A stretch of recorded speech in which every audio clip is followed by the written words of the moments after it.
बिस्मिल्लाहिर्रहमानिर्रहीम। अस्सलाम वालेकुम। Welcome back to my channel.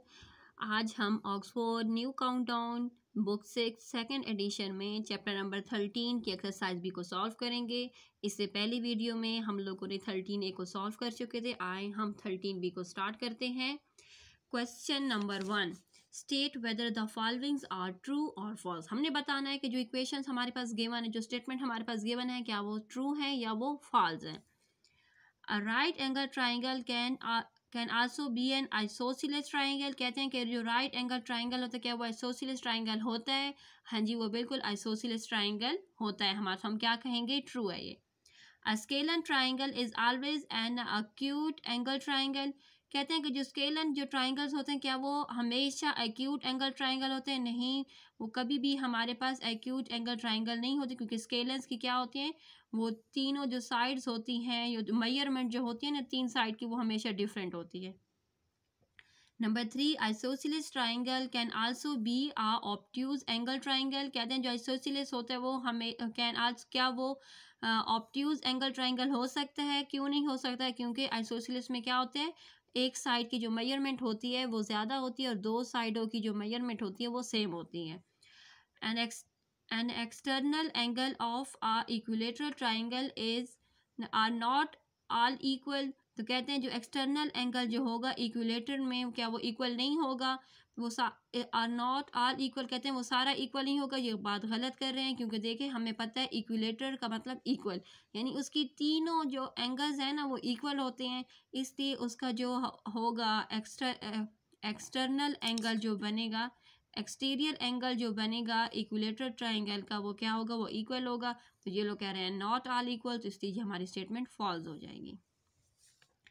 अभी ये हमारे पास है स्टेट विद रीजन वेदर और not you can construct a triangle. अभी यहाँ पर हमारे पास कुछ क्वेश्चन में 3 मेजरमेंट्स गिवन है, कुछ में 2 मेजरमेंट्स गिवन है। तो कह रहे हैं कि क्या ट्राइंगल कंस्ट्रक्ट हो सकता है? आप प्यारे बच्चों, आपने सबसे पहले अपने दिमाग में इस क्वेश्चन के रिलेटेड आपने 2 पॉइंट दिमाग में रखने हैं। नंबर 1 पॉइंट तो ये होगा कि मेजरमेंट हमारी जो आनी चाहिए ना, वो मेजरमेंट आनी चाहिए 180 डिग्री। अगर हमारी मेजरमेंट 180 डिग्री आएगी तो ट्राइंगल कंस्ट्रक्ट होगा। और सेकंड थिंग क्या होनी चाहिए, 180 डिग्री के साथ हमें तीनों एंगल्स जो है ना वो भी होने चाहिए एक ट्राइंगल की। जब भी हम एक ट्राइंगल कंस्ट्रक्ट करते हैं तो हमारे पास क्या होने चाहिए, ट्राइंगल की 3 कोने होते हैं, तो तीनों कोनों पर एंगल ड्रा हो रहा होता है। इसलिए अगर तीनों एंगल्स हमारे पास गिवन होंगे तभी हमारा एंगल ड्रा होगा, otherwise angle will not draw. Number 1 इसका जो पार्ट है, measurement of angle A is 45 degree, B is 60 degree and C is 75 degree. तो चलें मैं आपको सम के ज़रिए समझाने की कोशिश करती हूँ। उम्मीद करूँगी कि आपको ये तरीक़ाकार पसंद आएगा और नहायत ही आसान तरीका है। हम इस तरीके से अपने क्वेश्चन को बड़े आसानी से सॉल्व कर सकते हैं।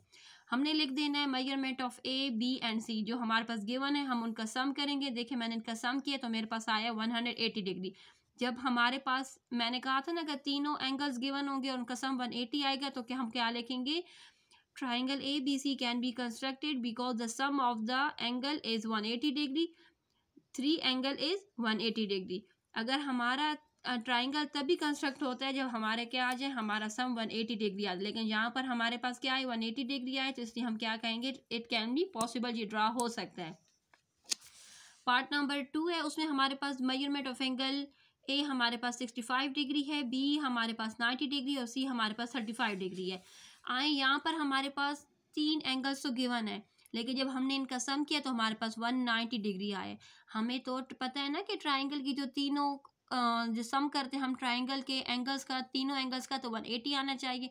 जब 190 आएगा तो 190 का मतलब ये है कि हमारा जो एंगल है वो नहीं ड्रा हो सकता, क्योंकि 180 तक ही हमारा एंगल ड्रा हो सकता है। तो हम लिखेंगे the triangle can not be constructed because the sum of the 3 angle is more than 80 degree. 80 से ज़्यादा है तो एंगल कंस्ट्रक्ट नहीं हो सकता। नंबर 3 है measurement of A is 90 and B is 90।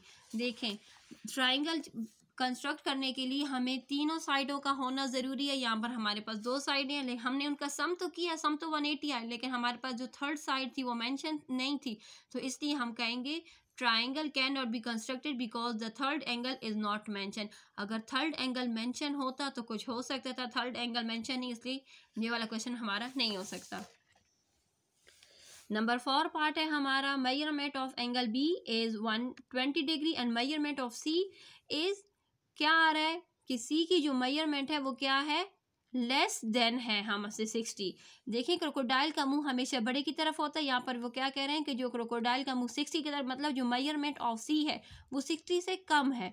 60 से कम है तो इसका मतलब है कि 60 से कम सी है, तो जो ए है वो भी जो 60 से जो कम आ रही है हम उसको लिख देंगे कि वो हमारे पास, फॉर एग्जांपल मैंने यहाँ पर 60 से कम इसको दी है 30 डिग्री, कि हमारे पास जो सी एंगल बना है वो 30 डिग्री है, और मैंने जब 30 इसको दे दिया तो आसानी से हमें पता लग चुका है कि 30 और 30 को प्लस करें तो 60 हो जाता है। तो हम क्या करेंगे, मैंने 30 ए और बी को दे दी है।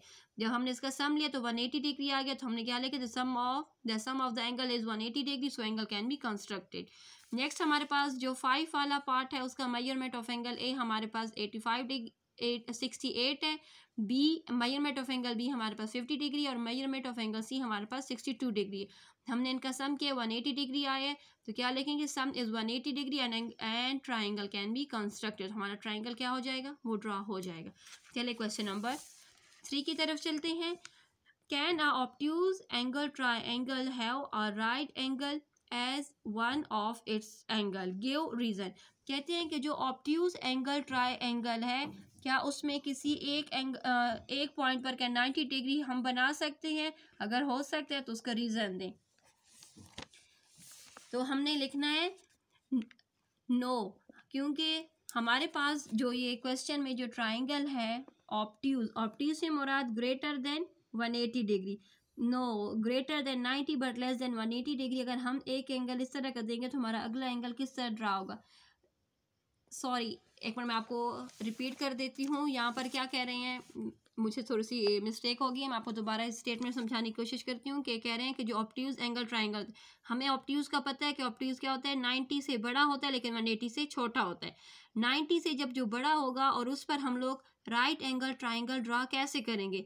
अगर हम देखें यहाँ पर मैं आपको रफ वर्क में समझा देती हूँ। अगर हम एक यूं बना लेते हैं 90 डिग्री, जब 90 डिग्री बन जाएगा तो 90 डिग्री के बाद जो अगले एंगल होंगे तो वो तो 45 के होंगे, लेकिन ऑब्ट्यूज का मतलब क्या होता है, 90 से बड़ा। तो 90 से बड़ा किस तरह बनेगा, जब हम एक पॉइंट पर 90 डिग्री बना देंगे तो हम लिखेंगे no, the sum of 3 angle of our triangle is greater than 180 degree, कि जो सम जो हमारा आएगा तीनों साइड्स का वो क्या हो जाएगा, 180 से ज़्यादा हो जाएगा, इसलिए यहाँ पर एंगल ड्रा नहीं हो सकता।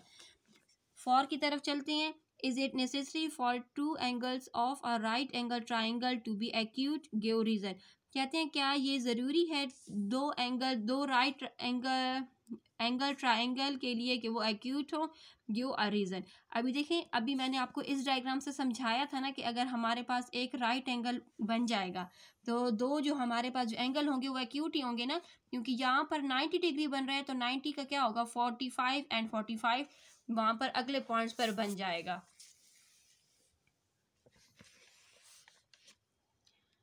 क्वेश्चन नंबर 4, तो हमने लिखना है yes the sum of the 2 angle is 90, so each of them must be acute, तो उनमें से कोई ना कोई क्या होगा, एक्यूट होगा। क्वेश्चन नंबर 5 की तरफ चलते हैं। Find the size of the angle. अभी देखें इक्विलेटरी ट्राइंगल्स के क्या होते हैं, ये आपने अपने दिमाग में, ये वो चीज़ें हैं ना जो कुछ चीज़ें मैथ में ऐसी होती हैं जो आप लोगों ने रटनी होती हैं, तो ये इसी तरह इक्विलेटरी ट्राइंगल्स की आ जाता है। अगर पेपर में आप लोग के लिए एज अ ऑब्जेक्टिव भी आ सकता है, ये चीज़ ऑब्जेक्टिव में ज़्यादातर आ जाती हैं कि इक्विलेटरल ट्राइंगल्स के जो तीनों एंगल्स पर जो एंगल ड्रा हो रहा है वो कितना ड्रा हो रहा है, तो आप लोगों ने लिखना है कि तीनों पर जो हमारा एंगल ड्रा हो रहा है वो 60, 60 एंड 60 ही ड्रा हो रहा है। यानी इक्विलेटर के तीनों कोनों पर जो एंगल बनेगा वो कितने डिग्री का बनेगा, वो हमारे पास 60 डिग्री के ही तीनों एंगल ड्रा होंगे।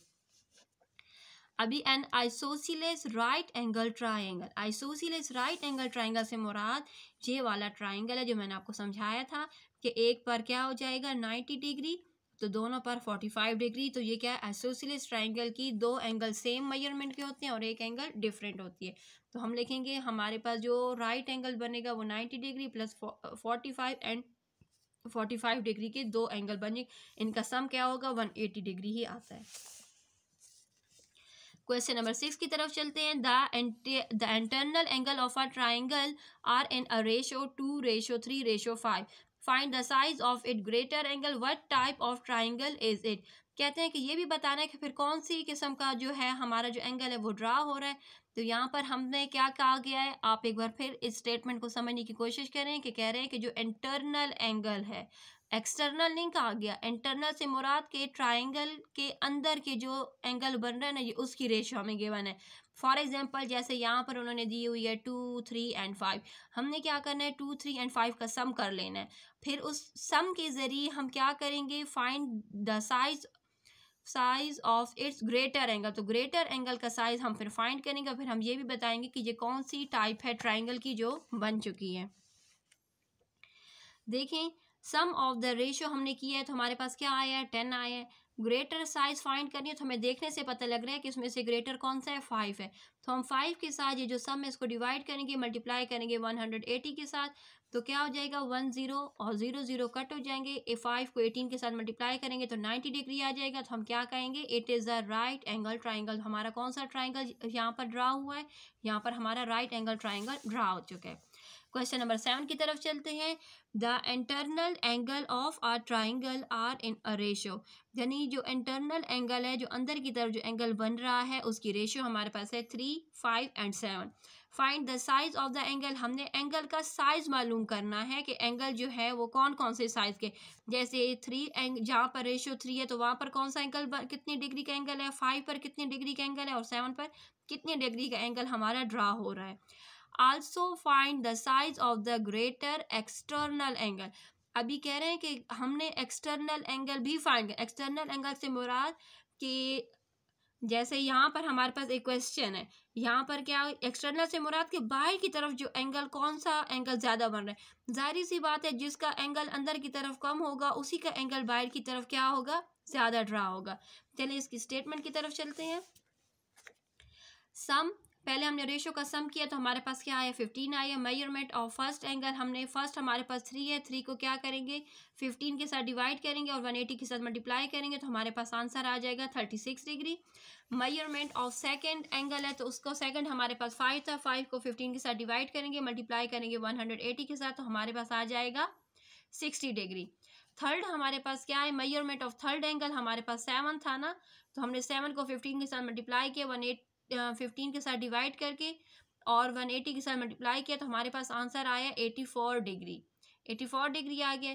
अभी the size of the greater external angle, अभी कहते हैं कि सबसे बड़ा साइज एक्सटर्नल एंगल का क्या होगा। जाहिर सी बात है जिसका एंगल सबसे छोटा होगा इंटरनल, अंदर की तरफ जिसका एंगल छोटा होगा उसी का एंगल बाहर की तरफ ज़्यादा होगा, उसकी जगह क्या होगी, बाहर की तरफ ज़्यादा होगी।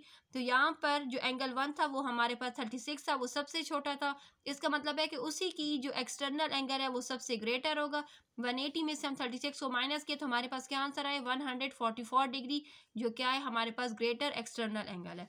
क्वेश्चन नंबर 8 की तरफ चलते हैं। क्वेश्चन नंबर 8 है, one angle of an isosceles triangle is 100, यानी जो एक एंगल है ना आइसोसेलेस का वो 100 है। Find the size of each of the other two, जब एक 100 है तो बाकी दो कितने डिग्री के होंगे, हमने वो फाइंड करना है।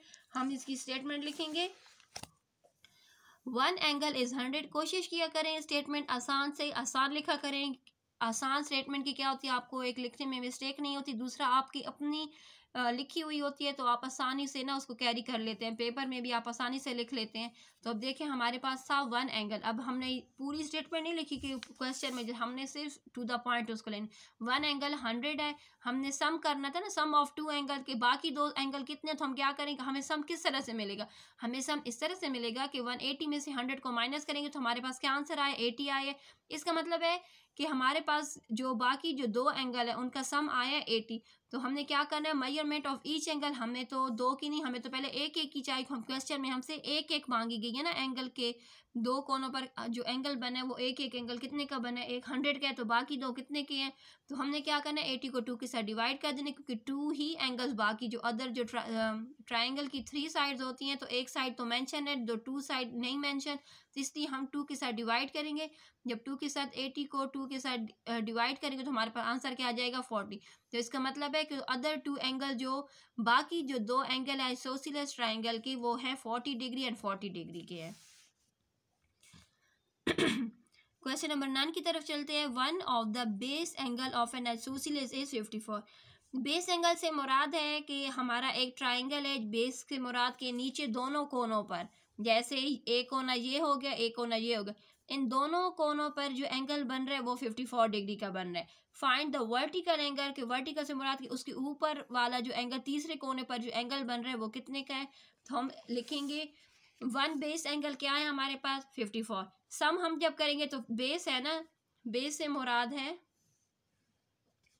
कि ये भी 54 है, ये भी हमारा 54 है, तो ये वाला जो एंगल है ये हमने फाइंड करना है। तो हमने इनका सम लेना है, तो सम हमारे पास आए 108। हमने वर्टिकल एंगल फाइंड करने के लिए 180 में से 108 को माइनस करेंगे तो हमारे पास क्या आ गया 72 डिग्री। इससे मुराद ये है कि हमारा जो वर्टिकल एंगल है वो कितने डिग्री का है, 72 डिग्री का है। चलें पार्ट नंबर 10 की तरफ चलते हैं। Find the value of x in the figure below.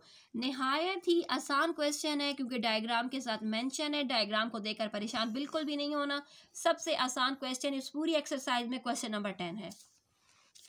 देखें इस डायग्राम को जब आप देखेंगे तो यहाँ पर क्या है हमारे पास ABC, ये एक ट्राइंगल है और साथ में एक जो रे जा रही है वो क्या है D। उस रे है उस पर 3 पॉइंट्स हैं D, B एंड C। अभी देखिए हमारे पास A जो है वो हमने फाइंड करना है, उसको X मेंशन किया गया है। C measurement of angle C हमें गिवन है 72 डिग्री, B नहीं गिवन है। अभी देखें जो ये हमारे पास क्या है बाएं की तरफ एंगल बना है, बाएं के एंगल को हम क्या कहते हैं एक्सटर्नल एंगल। एक्सटर्नल एंगल हमारे पास 140 डिग्री है। इंटरनल एंगल फाइंड करना नहायत ही आसान होता है क्योंकि हम इसे क्या कहते हैं 180 में से 140 को माइनस करेंगे तो जो एंगल आएगा हमारा वो हमारा क्या हो जाएगा इंटरनल एंगल हमारा हो जाएगा। इंटरनल से मुराद कि वो एंगल जो अंदर हमें चाहिए था वो एंगल हमारा निकल आएगा। चलिए इसकी स्टेटमेंट की तरफ चलते हैं और वहाँ स्टेटमेंट से मैं आपको समझाती हूँ कि हमारे पास जो गिवन था एंगल C 72 डिग्री था। हमारे पास जो एंगल B था उसको हम लोग को रिफाइंड किया था 180 में से 180 डिग्री में से हम माइनस करेंगे 140 हमारा एक्सटर्नल एंगल था, बाहर की तरफ बन रहा था। जब हम माइनस करेंगे तो हमारे पास क्या आ जाएगा 40 डिग्री आ जाएगा। इससे मुराद ये है कि मेजरमेंट ऑफ एंगल C हमारे पास 72 है और जो B है वो हमारे पास 40 डिग्री है। तो हम अब आसानी से मेजरमेंट ऑफ एंगल फाइंड कर सकते हैं क्योंकि measurement of angle A, B and C तीनों का सम हमारे पास 180 के बराबर होता है। हमने वैल्यूज पुट कर दी, जब उन वैल्यूज पुट कर दी तो क्या हमने x measurement of angle A को हमने x के साथ मेंशन किया क्योंकि फिगर में भी वो x के साथ उन्होंने मेंशन किया हुआ था। हम क्या लिखते हैं x + 40 + 72, जब इनका सम किया तो 112 आ गया। हम क्या करेंगे हमने x की value measurement of angle A हम लोग को फाइंड करना था तो हम क्या करेंगे 180 में से 112 को माइनस करेंगे तो हमारे पास क्या वैल्यू आ गई है 68 डिग्री। इससे मुराद ये है कि मेजरमेंट ऑफ एंगल A हमारे पास क्या है 68 डिग्री। चलिए क्वेश्चन नंबर 11 की तरफ चलते हैं।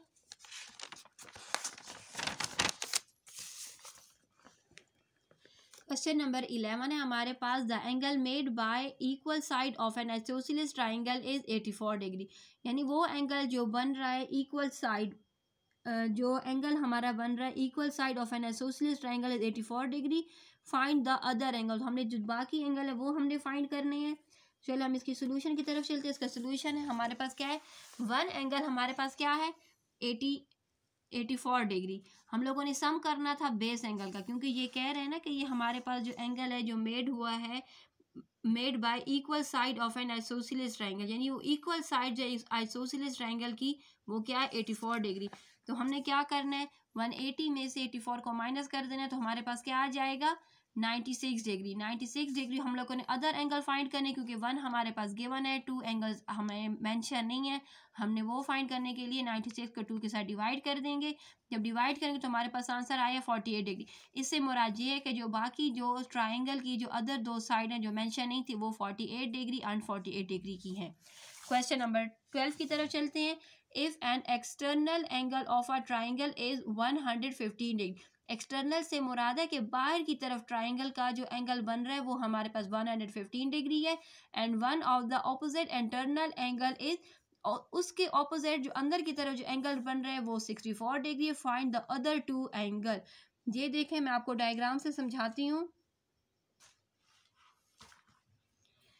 ये वाला जो क्वेश्चन है इसका डायग्राम कुछ इस तरह से बनेगा। देखिए यहाँ पर हमने एक लाइन ले लेनी है, एक ट्राइंगल ड्रा कर लेना है। अभी देखिए यहाँ पर क्या कह रहे हैं, एक्सटर्नल, एक्सटर्नल से मुराद के बाहर की तरफ जो हमारा एंगल बन रहा है वो 115 डिग्री का बन रहा है। ठीक है प्यारे बच्चों, कितने डिग्री का बना है, 115 डिग्री का बना है।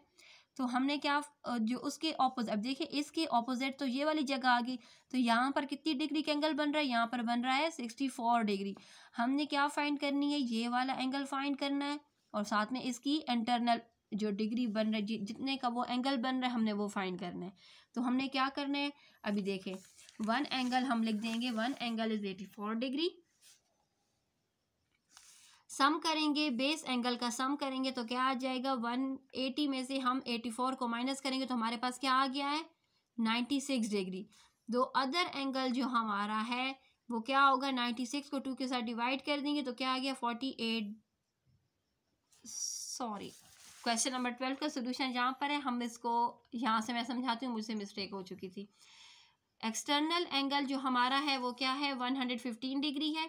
115 का क्या है, जैसे इंटरनल एंगल, यानी उसके देखें जो एक्सटर्नल था ना वो बाहर उसकी तरफ अंदर वाली साइड पर जो उसका एंगल बना है, हम 180 में से 115 को माइनस करेंगे तो क्या आ गया हमारे पास 65 डिग्री। 65 से मुराद ये जो 65 डिग्री है ना, ये यहाँ का एंगल आया है जो हमारे पास यहाँ पर आया है, जिसका इंटरनल 115 था उसका इंटरनल 65 डिग्री आया है। अब क्या ऑपोजिट एंगल हमें पता है वो 64 डिग्री है। अब हमने सम करना है बेस एंगल का, बेस एंगल पे क्या, एक पर 65 डिग्री बना है, एक पर 64 डिग्री बना है, इनका सम किया तो 129 डिग्री आया है।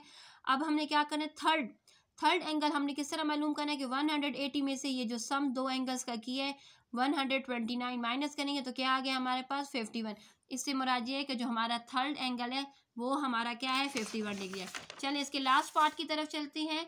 In an isosceles triangle ABC, the bisector OB and OC meet at O. Find the measurement of angle BOC. अभी देखें ये क्या है, एक isosceles triangle है A, B and C, लेकिन इसके अंदर क्या है OB and OCO क्या है, ये बाइसेक्टर हैं क्योंकि ये कहाँ पर मिल रहे हैं, ये O पॉइंट पर। हम लोगों ने फाइंड करनी है, जो वैल्यू फाइंड करनी है वो किसकी फाइंड करनी है, OB and C, जो ट्राइंगल इसके अंदर है। तो ये नहायत ही आसान तरीके से मैं आपको सॉल्व करवा देती हूँ। हम लोगों ने क्या करना है कि यहाँ पर जो हमारे पास जो एंगल B है ना, हम कहेंगे कि ये हमारा X है, और जो एंगल C है उसको भी हमने कह देना है कि ये भी हमारा क्या है, X है। जब हम इसको X लिखेंगे ना तब इसका सोल्यूशन नहायत ही आसान हो जाएगा। अभी देखिए measurement of angle A B C is equal to 180 degree, जो हमें रट चुका है। ए की वैल्यू हमारे पास गिवन है, बाकी X की वैल्यू दो B और C हमने फाइंड करना है, इज इक्वल टू 180 डिग्री है। यहाँ पर हमारे पास ये स्टेटमेंट हमारे पास इस तरह की बन गई है। अब देखें 64 plus x is equal to 2x, यानी 64 degree plus 2x is equal to 180 degree. हमने क्या करना है, 64 को दूसरी तरफ ले जाना है तो वो 180 में से माइनस हो जाएगा, तो 2x is equal to 180 minus 64, इसका हम लोगों ने सब्ट्रैक्ट किया तो हमारे पास क्या आया है, 2x is equal to 116 degree. क्या आया, हमने इसको हमारा सब्ट्रैक्शन के बाद जो आंसर आया 116 आया है। हमने x के साथ 2 को हटाना, दोनों साइडों को 2 के साथ डिवाइड कर देंगे। जब 2 के साथ डिवाइड करेंगे तो हमारा आंसर आ जाएगा x is equal to 54 degree. क्या आया हमारे पास, x is equal to 54 degree. हमने बाइसेक्ट, हमें कहा गया था ना कि हमने फाइंड करना है कि bisector of O B and O C, यानी ओ बी यानी ये जो अंदर वाला जो एंगल है ना, हमने ये फाइंड करना है। अंदर वाला एंगल हमने किस तरह से फाइंड करना है कि यहाँ पर 2x है ना, हमने दो पॉइंट्स को यानी B और C पर जो बाइसेक्ट हो रहे थे, O bisector of O B and O C जो कि ओ पॉइंट पर मीट कर रहे थे, हमने इनको x के साथ रिप्रेजेंट किया था। तो हम इस तरह करेंगे, x डिवाइडेड बाई 2 कर लेंगे। जो x को जब 2 के साथ डिवाइड करेंगे तो इज इक्वल टू हमारे पास क्या है 58 को भी 2 के साथ डिवाइड कर देंगे। जब ये दोनों साइडों को हम 2 के साथ डिवाइड करेंगे तो हमारे पास जो आ जाएगी वैल्यू, वो हमारे पास क्या आएगी कि x क्या है हमारे पास 29। मतलब ये है कि दो हमारे पास जो x जो हमारा बन रहा है O B is equal to O B पर जो एंगल बन रहा है वो हमारा 29 डिग्री है, और जो ओ सी पर जो एंगल हमारा बन रहा है वो भी हमारा क्या है 29 डिग्री है। उम्मीद करती हूँ आपको एक्सरसाइज 13 भी हमारी कंप्लीट हो गई है, समझ में आ चुका होगा। काइंडली वीडियोस को लाइक किया करें, सब्सक्राइब किया करें और मेरी हौसला अफजाई किया करें। अल्लाह हाफिज़।